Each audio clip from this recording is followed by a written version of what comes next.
Shalom Bapak Ibu Saudara yang diberkati Tuhan. Kebenaran kita hari ini 17 Desember 2023 berjudul Melibatkan Orang Lain. Matius 19 ayat 30 berkata, tetapi banyak orang yang terdahulu akan menjadi terakhir, dan yang terakhir akan menjadi yang terdahulu. Membaca ayat ini, beberapa orang dapat berpikir, ya kalau begitu nanti saja. Untuk apa dari sekarang kita sungguh-sungguh kalau akhirnya jadi yang terkemudian? Mereka pasti orang bodoh atau dibodohi. Kita harus memahami, mengerti ayat itu. Yang pertama, ada orang yang memang lebih dahulu tetapi mereka tidak sungguh-sungguh sehingga tidak mencapai prestasi yang tinggi.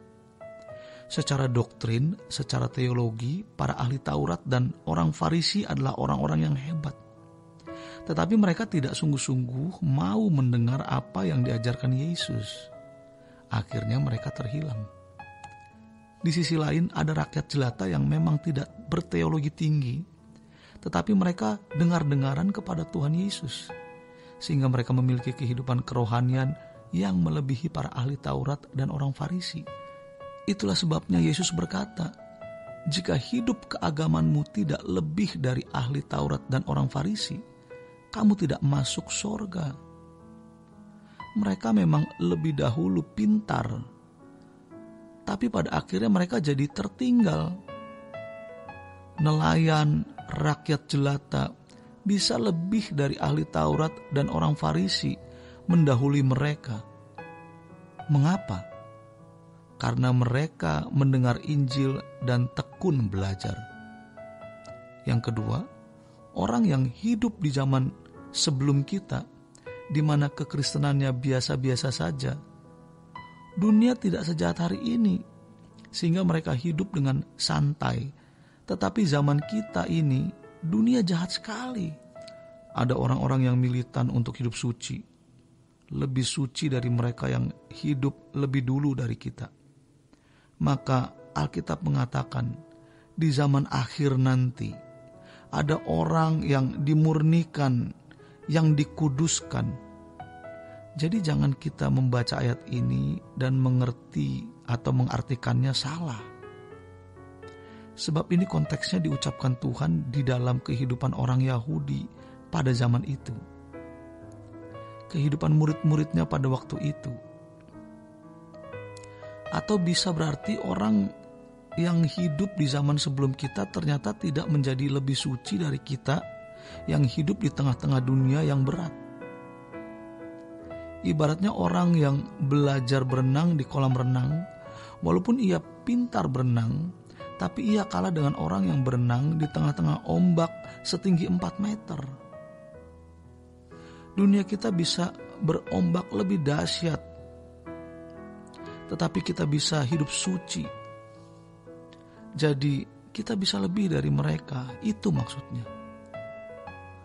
Lalu tentang perumpamaan orang upahan di kebun anggur.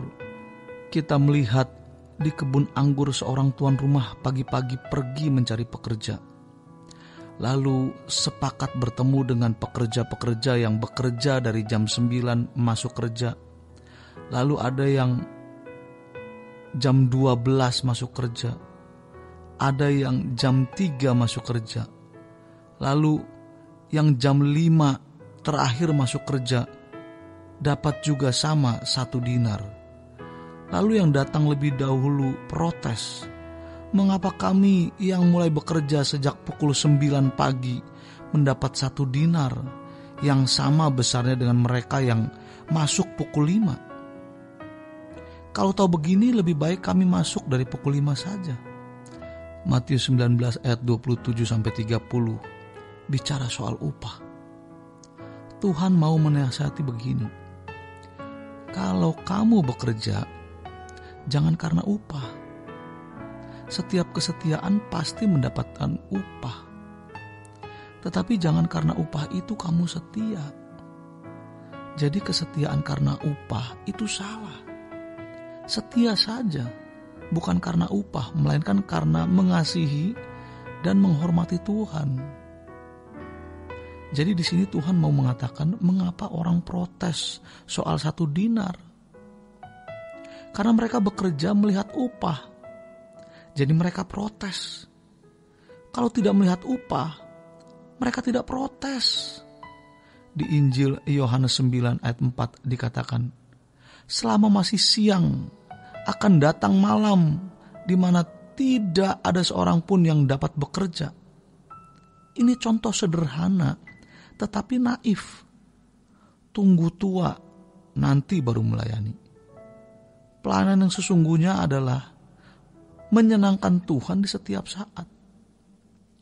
Kalau orang-orang muda tidak melayani karena merasa punya kesempatan untuk bersenang-senang, dunia sudah memeluk mereka, merusak cara berpikirnya.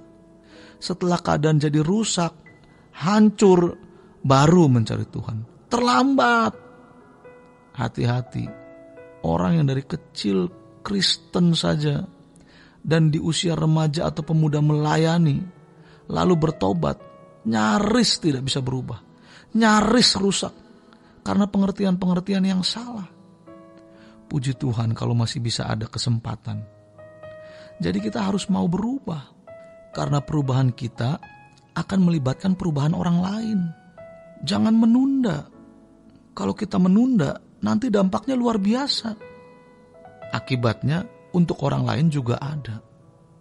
Demikian kebenaran kita hari ini. Selamat berjuang untuk mengalami perubahan. Tuhan Yesus memberkati. Sola Gracia.